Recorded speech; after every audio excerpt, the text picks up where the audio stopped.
اس کا ذرا کوئی بنیادی سبب مجھے بتائیے گا. یعنی 300 سال گزر گئے ہیں، 3 براعظموں پہ مسلمانوں کی حکومت ہے. کیا عقل یہ کہتی ہے کہ ایسے موقع پر آپ کا دین، آپ کا فلسفہ، آپ کے افکار، آپ کے خیالات کہیں چیلنج ہی نہیں ہو رہے؟ جب کوئی چیز چیلنج نہیں ہوتی تو پھر اس کے اوپر ایک طریقے سے سستی آنا شروع ہو جاتی، لوگ اسی پر قائم و دائم رہ جاتے ہیں. تو ہمارے یہاں تقلید کے آغاز کا سررشتہ کیا ہے؟ یعنی تقلید کا یہ مرحلہ، کیونکہ آپ خود بھی کہتے ہیں کہ 3 صدی ہجری تک تفقہ فی الدین کی روایت جو ہے وہ مان پڑنا شروع ہو گئی، اس کی وجہ کیا بنی؟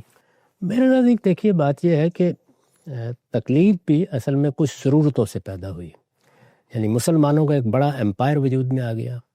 اس امپائر میں آپ کو ایک قانونی نظام بنانا تھا. یہ قانونی نظام اپنی کچھ ضرورتیں رکھتا ہے. یعنی ایک ہے دین کو سمجھنا ہے، دین کے بارے میں غور کرنا ہے. دین کی ضرورتیں وہ ہیں جو میں نے بیان کر دی.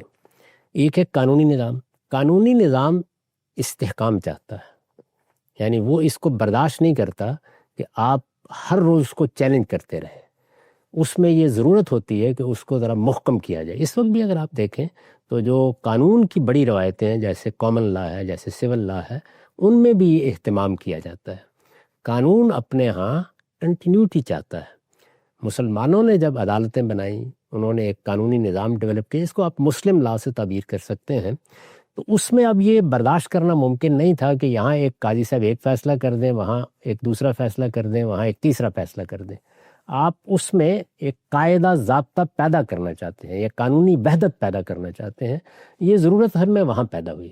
اگر ہم اپنے دین کے معاملات کو اور قانونی نظام میں جو چیزیں ہماری ضرورت تھیں ان کو الگ الگ کر دیتے اور وہاں مثال کے طور پر یہ چیز بھی ہوتی تو کوئی خرابی پیدا نہ ہوتی. ان دونوں کو ہم نے اکٹھا کر لیا. یعنی ہمارے ہاں تو آپ دیکھیں کہ جب فقہ کا لفظ بولا جاتا ہے تو وہ صرف مسلم لا کے لیے نہیں بولا جاتا. اس میں دین، شریعت، قرآن کا فہم، یہ ساری چیزیں زیر بحث آ جاتی ہیں. تو تقلید کے تصور کو جہاں قبول کیا جا سکتا تھا، یہاں اس کی ضرورت بھی ہو سکتی تھی، وہ وہاں تک نہیں رہا، بلکہ دین کے پورے علم کو اس نے مسموم کر ڈالا. یعنی یہ چیز ہے جو خرابی کا باعث بنی. اسی کو اقبال نے بیان کیا نا، کشتہ ہے سلطانی ملائی و پیری. تو اس کا نتیجہ یہ نکلا کہ آپ کے اندر حریت، چیزوں پہ غور کرنے کا داعیہ، کسی بڑے اقدام کا حوصلہ وہ ختم ہونا شروع ہو گیا. یہ چیز لازماً پیدا ہو جاتی ہے. اگر ایک قانونی نظام ہے تو وہاں تو پیش نظر یہی ہوتا ہے کہ اس میں کوئی اختلافات نہ پیدا ہو، یونیفارمٹی، فیصلے اس طرح نہ ہوں، ان کے اندر ایک تسلسل بھی باقی رہے، استحکام بھی موجود رہے. تو ہر چیز کی اپنی کچھ ضرورتیں ہوتی ہیں. وہ ضرورتیں وہاں تک محدود رہیں تو کوئی خرابی پیدا نہیں کرتی. وہ اس سے آگے بڑھ کر دوسرے شعبوں کو بھی اپنی گرفت میں لے لیں تو پھر خرابی پیدا ہوتی.